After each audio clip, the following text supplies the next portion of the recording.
Vedľa mňa je môj ďalší host, moja kolegyňa zo zmenárne Deniska Staruchová. Ahoj, vitaj. Ďakujem za pozvanie. A práve s Deniskou si ukážeme, ako to neprehnať s vlasmi, ak máme krásne honosné šaty, lebo myslím, že to je jeden z trendov. Deniska spomenula zaujímavý fakt, že častokrát sa dámy vydávajú možno len tak rýchlo na svadbe.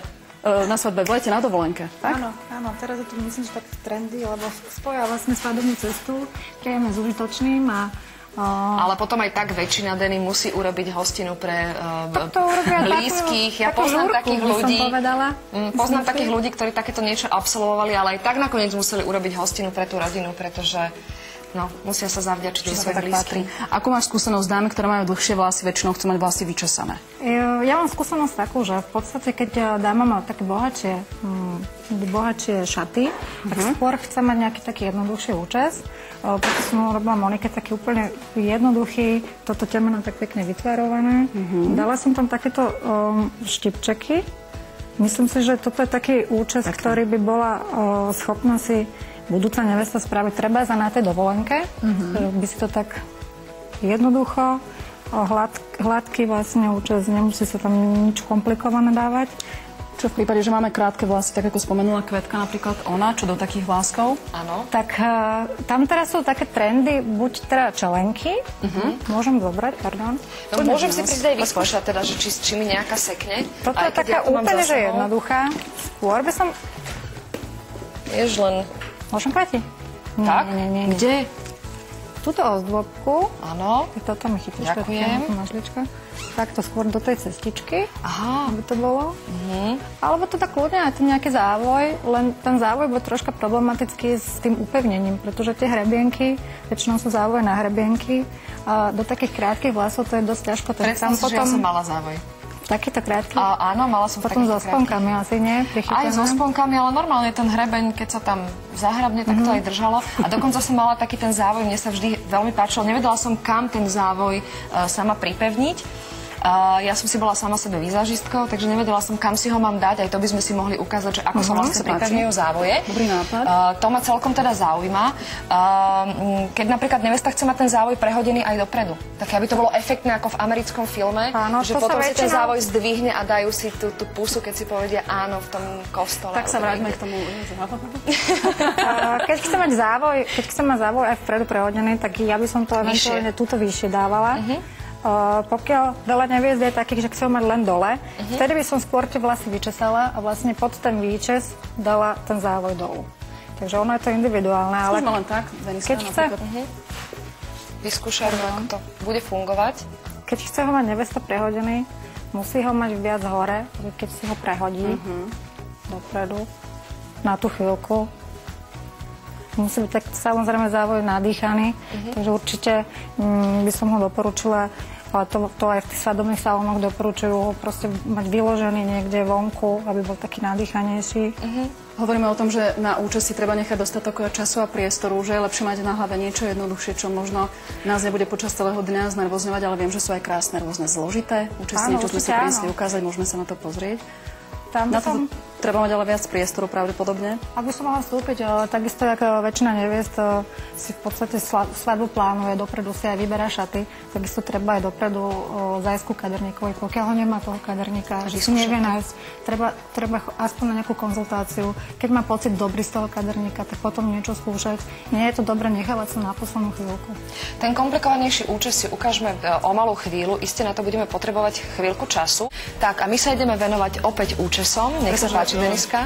Toto je niečím výnimočné, to, čo v tejto chvíli držíme na rukách, alebo v rukách. Je to taký toto je závoj, ktorý je jednovrstvový, je dlhý, pošitý krajkou a je to tzv. Katedrálny závoj, honosnejší, vhodný do kostola, ktorý si nevesta môže... ktorý si počas obradu môže dať. Potom si ho musí dať dole, lebo by to bolo nepraktické pri svadobnom stole aj pri tancovaní. Určite áno. Ukážme si, ako sa dáva, ako sa opevňuje. Tu máme opäť vyčesané vlasy.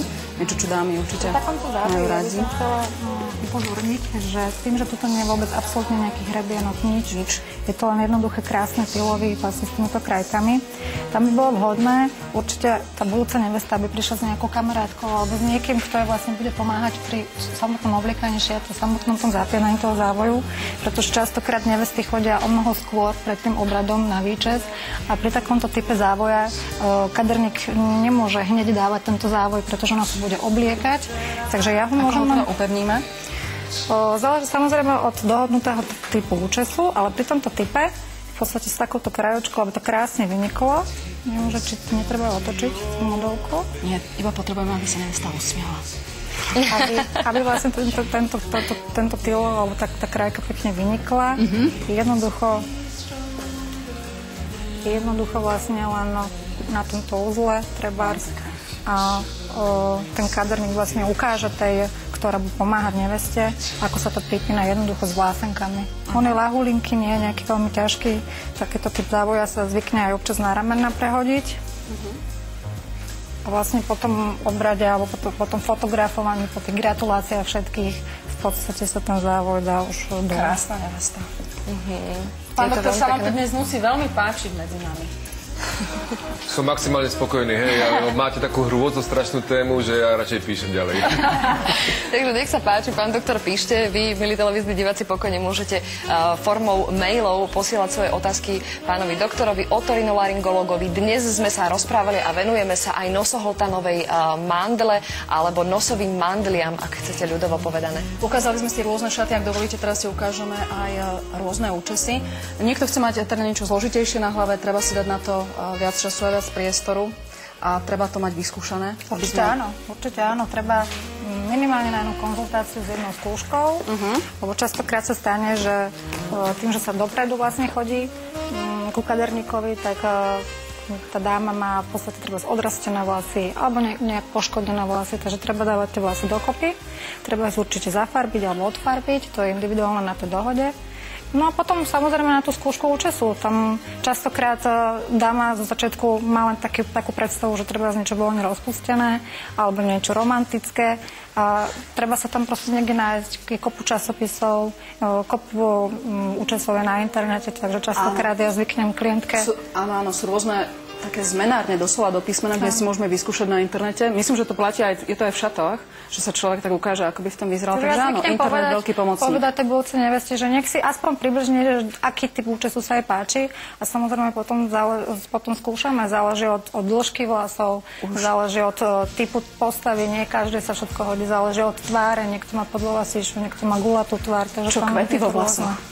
Áno, to je teraz také trendy, že v podstate buď závoj, alebo keď nie závoj, tak účesy treba v lete. Čo má v kytici nevesta, tak sa dáva aj do účesu. To je veľmi pekné.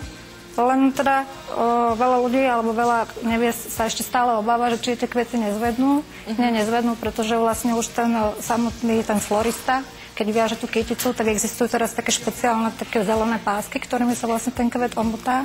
A tá páska má vlastne za úlohu to, že ostáva vlhkosť v tom kvete a zároveň teda je aj taký hladká tá stonka, takže sa tam ten kvet vlastne udrží, že nezvedne. Na záver, viem, že toto priniesla Valika. V podstate už keď človek vyberá šaty, už sú k dispozícii aj rôzne šperky a rôzne ozdobky na vlasy. Súpravy, k tomu čelenky, podľa typu účesu sa vyberajú doplnky do vlasu. Vieme tak narýchlo niečo vybrať a vyskúšať to? Vieme, ja by som možno, že aj toto chcela, že toto je taká zaujímavá vec. Sú rôzne čelenky, napríklad nevesta už po polnoci. Keď sa vlastne z toho závoja v úvodzovkách vyzlečie a vôbec prezlečie sa z tých šiat, tak vždy je pekne oblečená aj po polnoci a prečo nie, aby sa troška od tých hostí odlišila, kľudne si môže dať niečo takéto, to sa zvykne buď do boku, je to hrebienčok, takže do boku veľmi pekne to ukáže v tmavých vlasoch. Alebo takúto čelenku, ako si ty dala, nejaký diadem. Prípadne sú aj také niečo jednoduchšie, ono záleží rôzne typy, sú rôzne farby. Ja môžem ešte ukázať takéto niečo. Keď to sú také, toto sú rôzne farby, záleží od toho aj po polnoci, aké má šaty, nemusí mať vždy biele. A to sú také vlastne strunky do takýchto. No. do takýchto hladkých účesov, ono sa to vlastne tamto strunka len tak keby zamotá a ostane tam svietiť vlastne ten kvietok.